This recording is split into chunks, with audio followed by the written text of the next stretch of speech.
Hi, my name's Mark from Rigby and Rigby Financial. My partners at Career Life Transitions have asked me today to produce a brief video for you for those that are thinking about changing their career and some financial tips to keep in mind. So there was 4 points I thought I'd briefly touch on. First of all, there is your credit or your finance. Second, your insurance, particularly income protection. Thirdly, your super. And finally, your cash flow. So first of all, your credit. Why would you be thinking about that at this point and thinking about a change in career?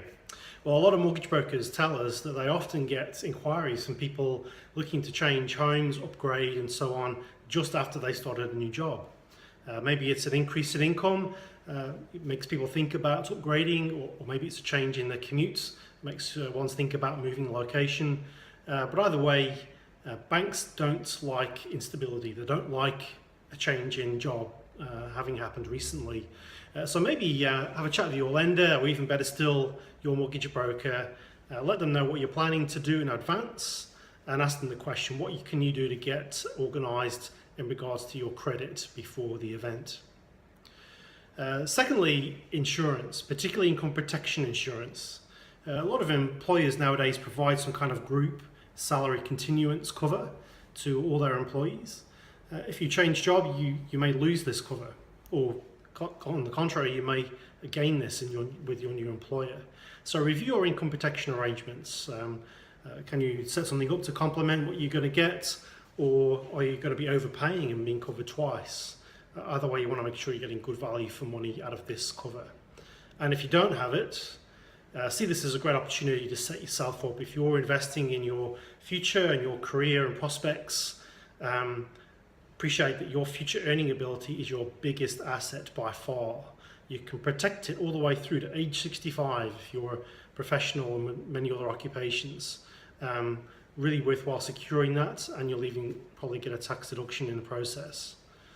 Thirdly, superannuation.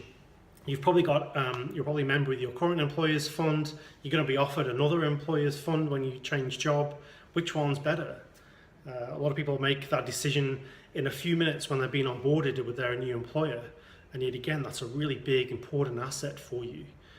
Also to watch out, there's going to be perhaps some insurance lost when you move.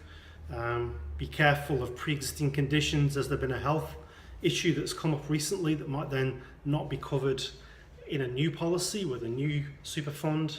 So keep that in mind. And finally, cash flow. As human beings, we all have the tendency to spend what we earn. Before you fall into that habit with an increase in income, get some advice about putting something in place to capture that extra income before you get used to spending it and adjusting your lifestyle to suit. Maybe you could put some extra onto your home loan, something to be invested for the medium term, or indeed into superannuation, or maybe a combination of 2 or 3 of those things. But get some advice and then make a good decision about that before the event. So I hope those 4 tips were helpful for you. And if you like any more information, you'd like to get some advice on those matters, don't be scared. It's potentially not an expensive proposition, and there's plenty out there that can help you. We'd be happy, certainly ourselves. Contact the person you deal with at Career Life Transitions, and I'm sure they'll be able to send you through. Thank you again.